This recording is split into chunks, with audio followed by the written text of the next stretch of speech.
Hello everybody, and welcome back / to the channel. Tonight, we are drinking up witches. But it's Diet Dr. Pepper and ice, because that's my addiction. But anyways, let's get started. Today's case is still, I guess you could call it a mystery. Like, there's a lot more questions than answers, and people keep looking into this. So we're gonna address this story tonight. And the story is about the legendary Natalie Wood.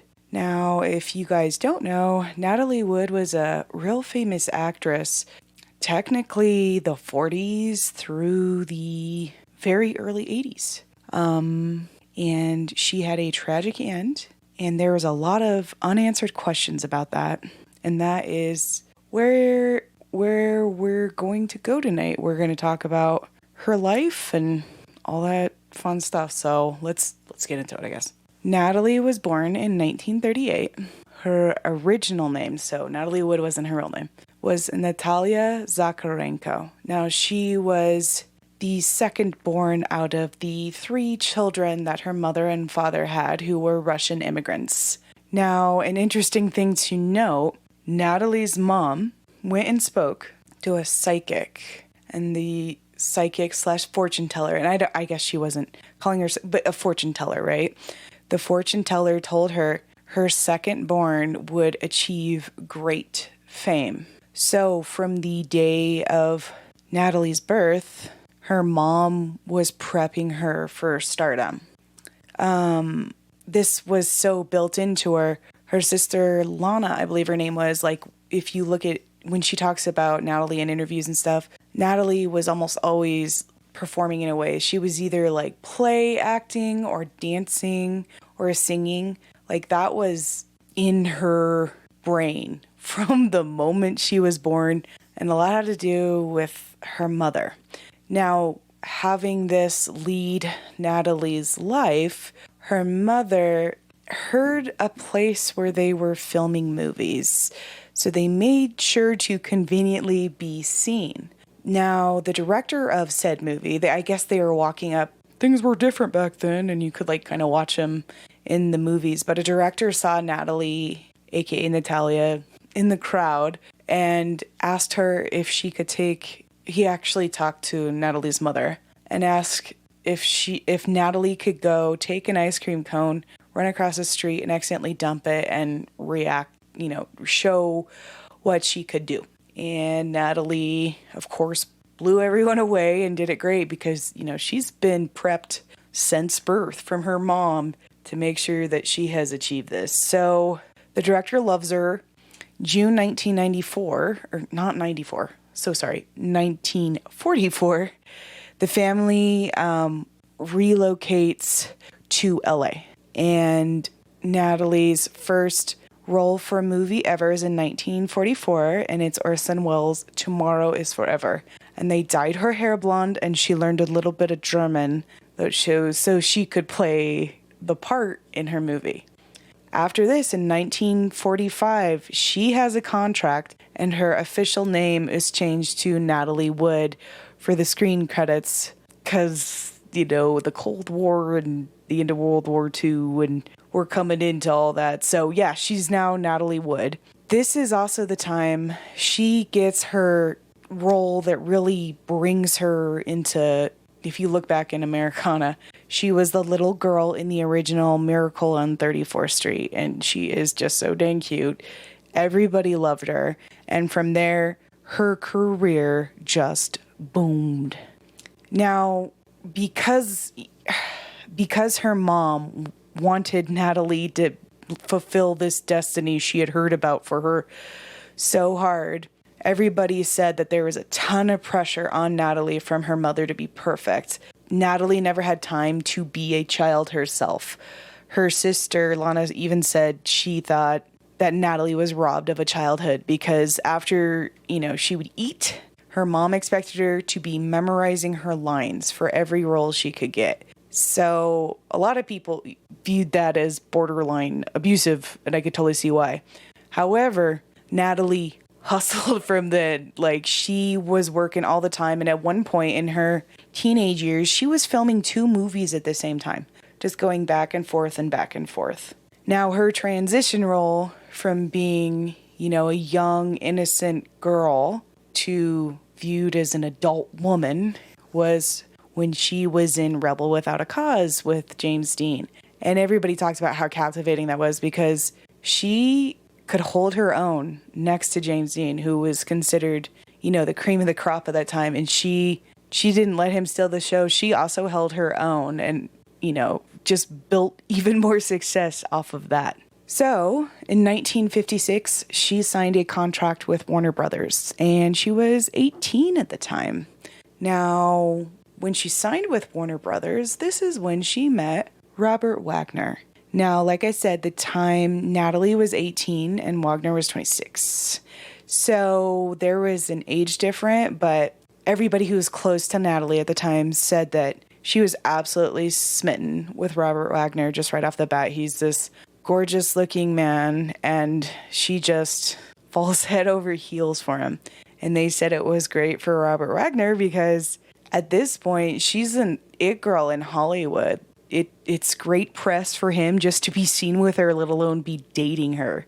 So it was a huge deal, and they start their romance.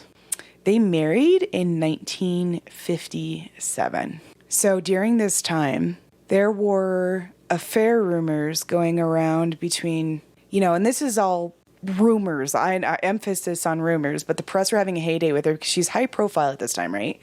Her and Warren Beatty have a really intense love story movie, and that just makes the rumors swirl. And by 1962, Natalie Wood and Robert Wagner actually get a divorce because of all the stress and everything surrounding it. Sadly, they find themselves, apart. So after that, Robert Wagner relocates to England and he remarries. And Natalie Wood also remarries a British director living in LA.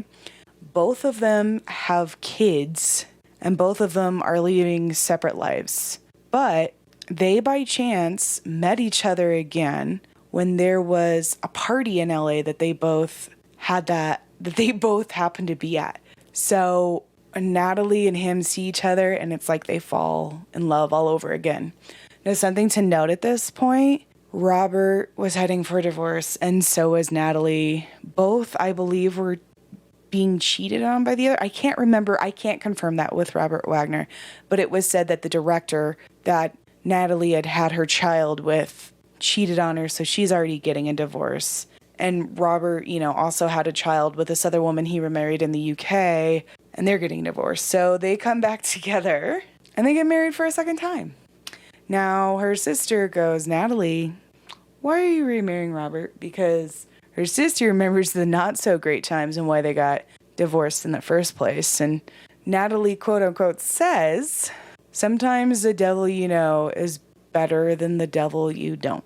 So her sister was not happy with this answer and felt like she was getting back in a crappy situation. Agree with her. Now, after their remarriage, her second marriage, I should say, I guess that's not really a word, is it? They have a daughter, and her name is Courtney. So now they have a total of 3 kids. Robert's child, her child from the other marriage, the 2 separate kids, and then Courtney. Also, Robert Wagner finds fame at this time, and he stars in that series Heart to Heart. And if you ever just scroll through, like Nick at Night or some of those antenna channels you get, Heart to Heart is syndicated often, so you can see it if you want to, but I've definitely watched a few episodes of it. I liked it.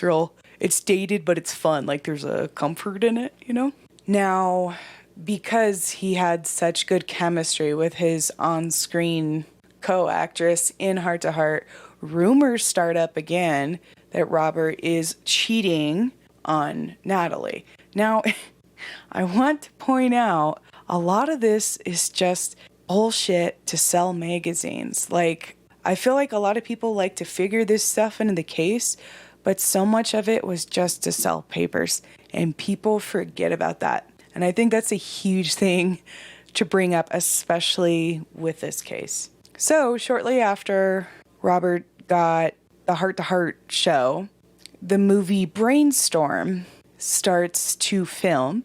And this is where Natalie Wood meets Christopher Walken.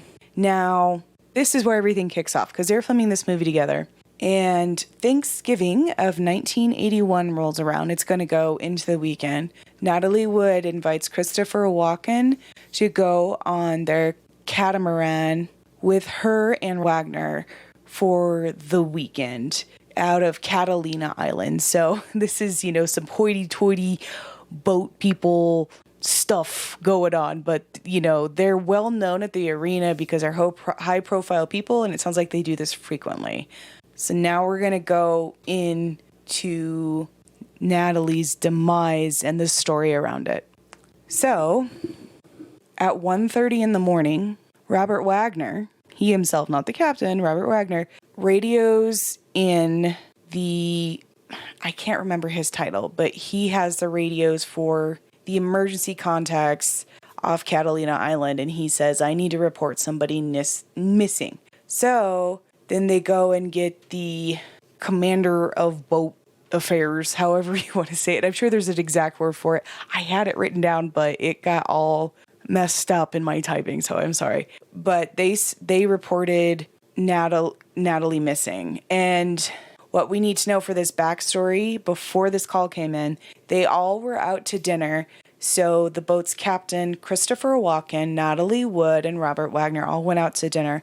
And they all had a great time, but they all got so drunk.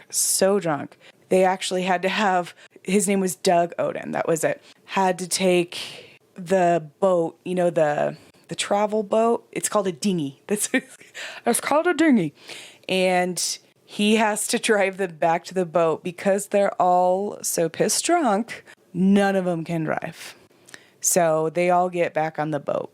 So by the time they get this call in, we know Natalie is missing. And by the time Oden and the other guy gets there, the dinghy is also missing. So they start asking some questions. They go looking, and at this point, it said that there was terrible weather and there was no stars either. So it's pitch black and choppy, to say the least. So by 3:30, the Coast Guard has noted that Natalie is missing and the dinghy wasn't there either. So everybody is searching for this, knowing the circumstances or what Robert and the captain have presented at this point. It's now 5:15 in the morning. They locate the dinghy and they're feeling relieved about it. They're thinking, she's just going to be like laying down in there drunk. Unfortunately, Natalie was not with the dinghy at all. So they told Robert Wagner she's not there. And it should also be said, Natalie Wood, there's interview footage of her saying she is absolutely fearful of sea water and like dark water and the choppiness. So the fact that she just tried to take off is really strange, and also why people end up asking questions in this case so much, because she literally went on film and was like, that's one of my fears in life. Pardon me, I'm going to sneeze, I think. Let's see. Just kidding. Okay. So roughly a few hours later, so it's still early morning, they find Natalie. Unfortunately, she's dead. She's floating face down in the water in her red jacket. So everybody, once Robert got the news, it was said he was very, very distraught.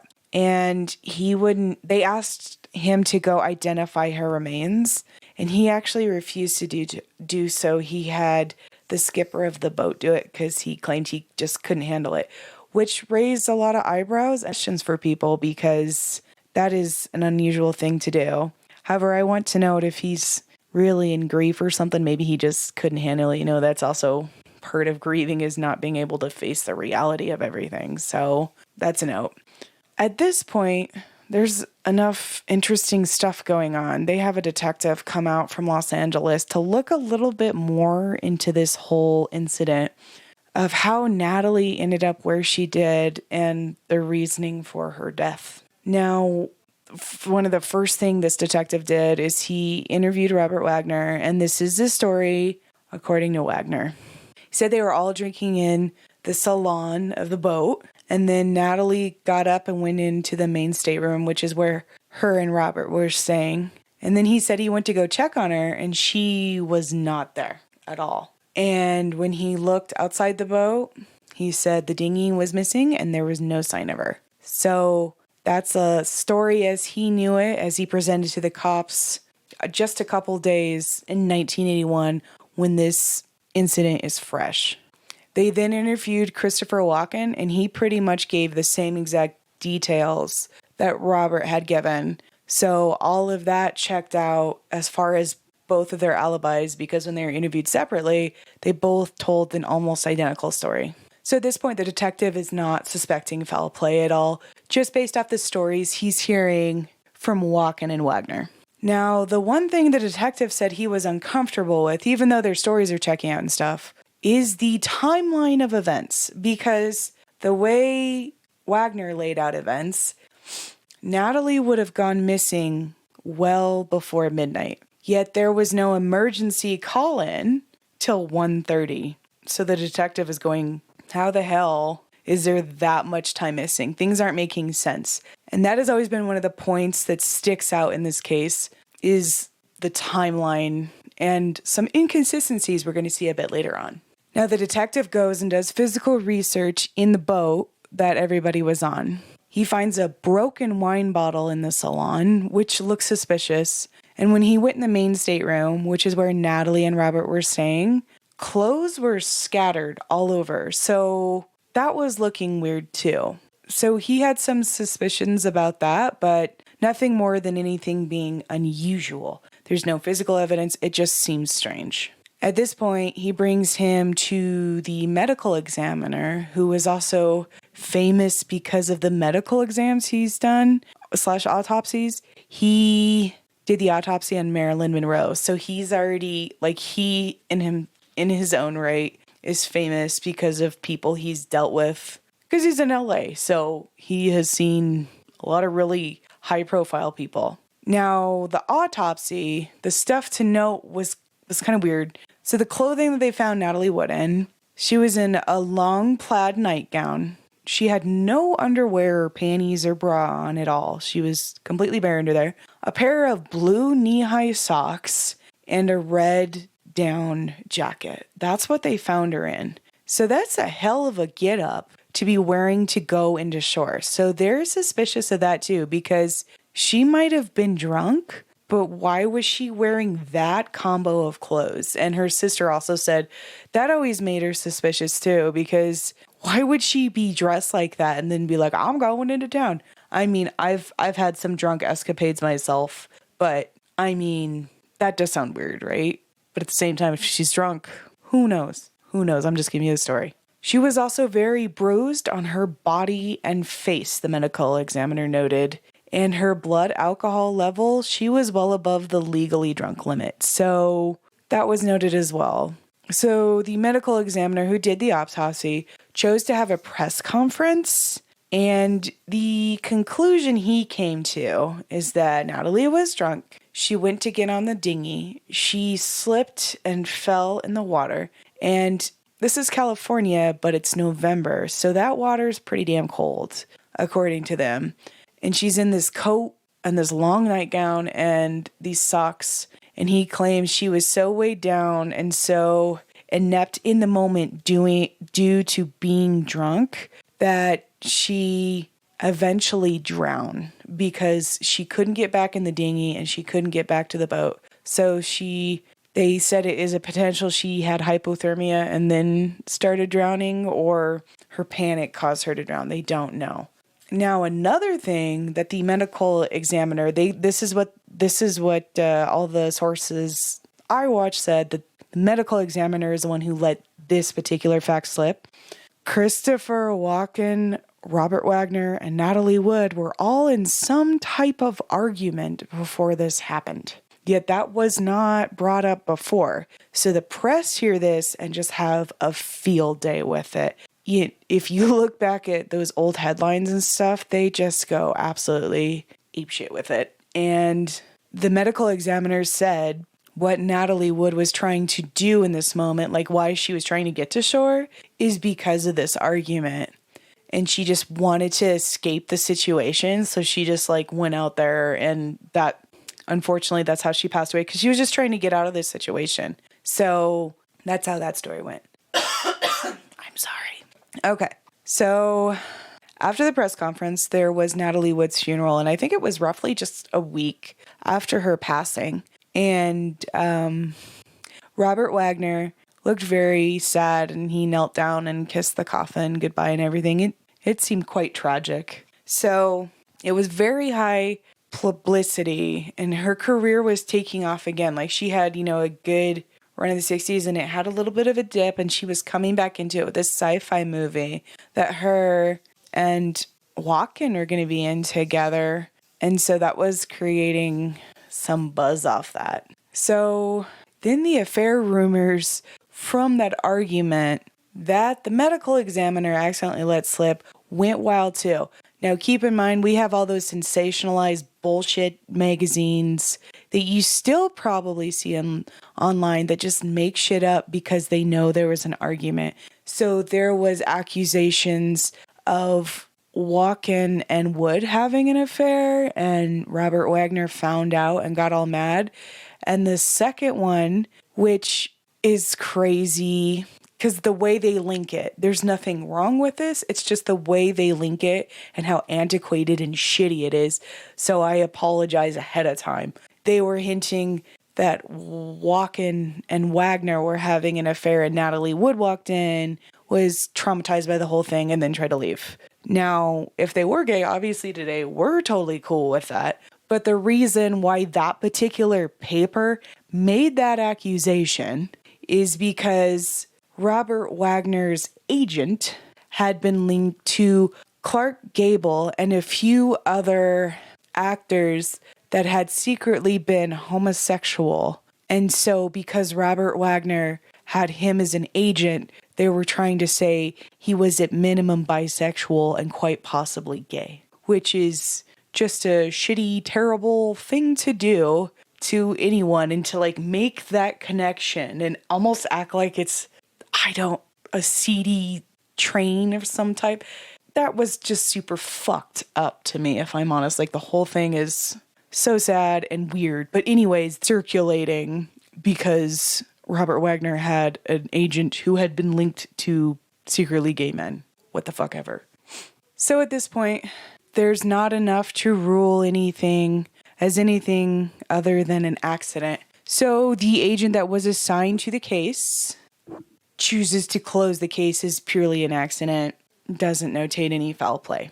So 1992 rolls around, and Lana, who is Natalie Wood's sister, gets a call from Dennis. And Dennis was the captain of the Splendour, which is the boat everybody was on when all this went down. Now, she was quite surprised by the call because she said they didn't really have any relationship at all other than just knowing her sister. So, it's not like they were friends or even friendly, really, for that matter.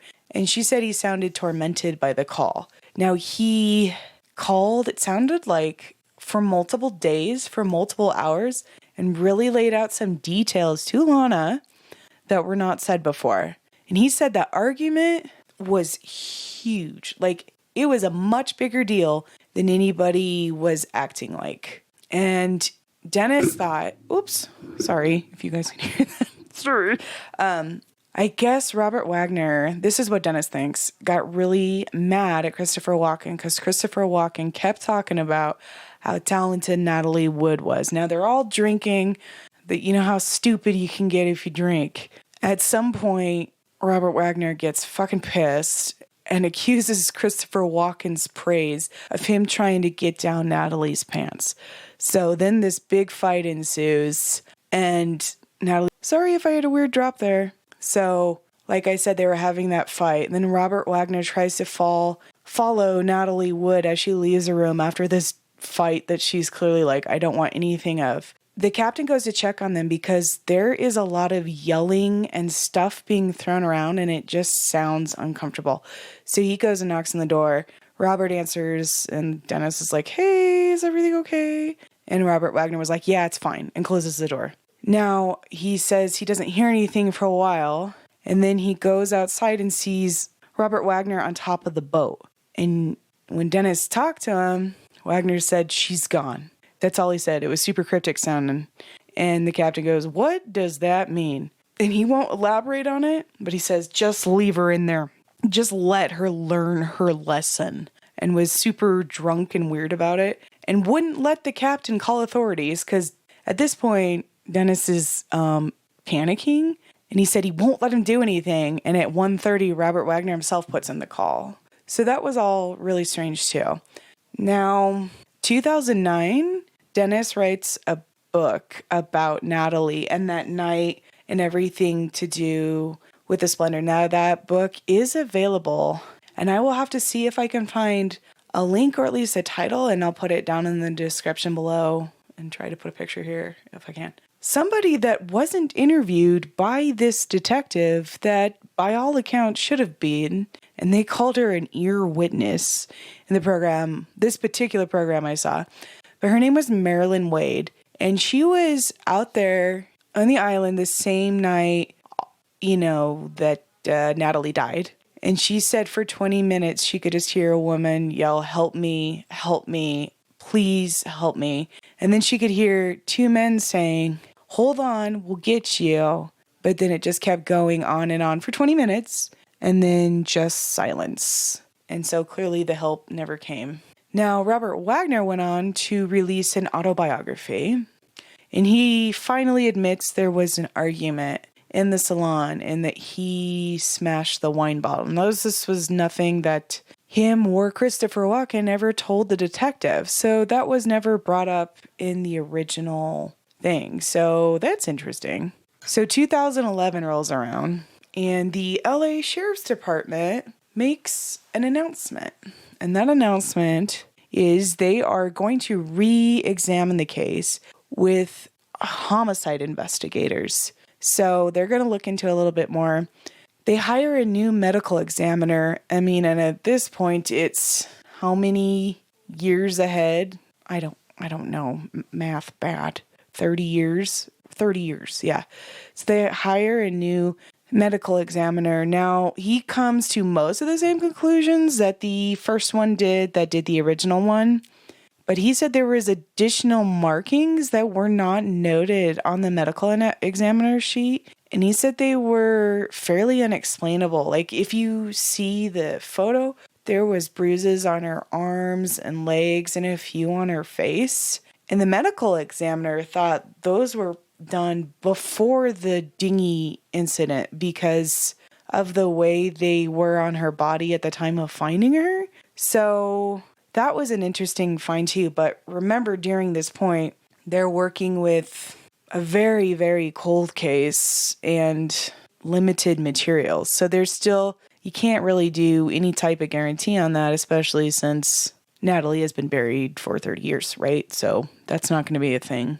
Another interesting thing is the men that were on the boat, Walken, Wagner, and Dennis, the captain, none of them were ever examined for defense wounds. And I'm sure if you guys watch enough of this stuff, if somebody was fighting for their lives against another person, the person that harms them or kill them will often have defense wounds because the other person was punching, kicking, scratching, biting to get away from them. And none of those guys were ever even looked at for that. So that's a big old shitty hole in the case that, leaves a lot of unanswered questions. Now, on the new death certificate, it was still listed as her cause of death being drowning. However, it was also included, there was some undetermined factors. So they put drowning as probably still the main cause, but there was other things there that are questionable and leaves the case open. Now, as of 2018, there's 2 people that came forward that said they saw 2 men standing on the Splendour, which is the boat. And Robert Wagner's status has officially changed to a person of interest. Now, he never addresses it. He won't talk about it or anything, but that is the case as of 2018. Her sister, Lana, said she suspects Robert Wagner of his death. But this, all of this stuff I have to say is alleged. It's just stuff I found on the internet. I have no proof. Nobody has any proof. But a lot of people have very strong suspicions around that. Now, I guess my conclusions is I have no idea, because it is possible that this was a murder case, right? It is possible, especially with their past and everything, and nobody knows a relationship like the two people that are in a relationship. That's just the truth. I think there's a lot of sensationalism around this because Natalie's death was so tragic. And I think the press, like I said before, had an absolute heyday with this. But there's this weird fantastical element that's there, and I'm concerned people want there to be more out of this particular factor. I think there's a weird, like I said, fantasy element to it, and it makes it more dramatic. But it's also not impossible that she was murdered. Like, there was more going on than anybody said, nor will anybody say.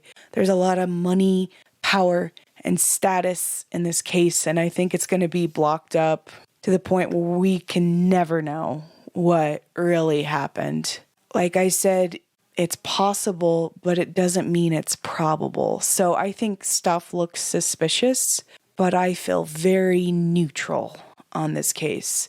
I think it's possible there's more that Robert Wagner didn't say. And I also think it's possible she just was trying to get the hell away from everybody and was drunk and fell in, and it was just a tragedy that happened, and it shook the world because of who Natalie Wood was.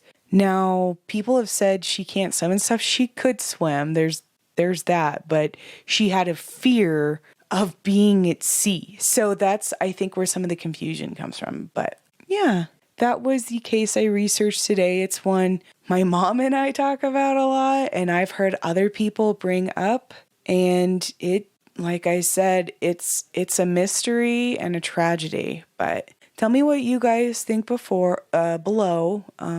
Yeah. Do you think he did it? Do you think she just got drunk and fell in? Like, let me know what you think below. And as always, I should say, thank you so much for taking time out of your day and choosing to spend it watching my video. I appreciate you so much. I'm getting a tattoo tomorrow, so I don't know if I will be able to upload, but I'm definitely going to try.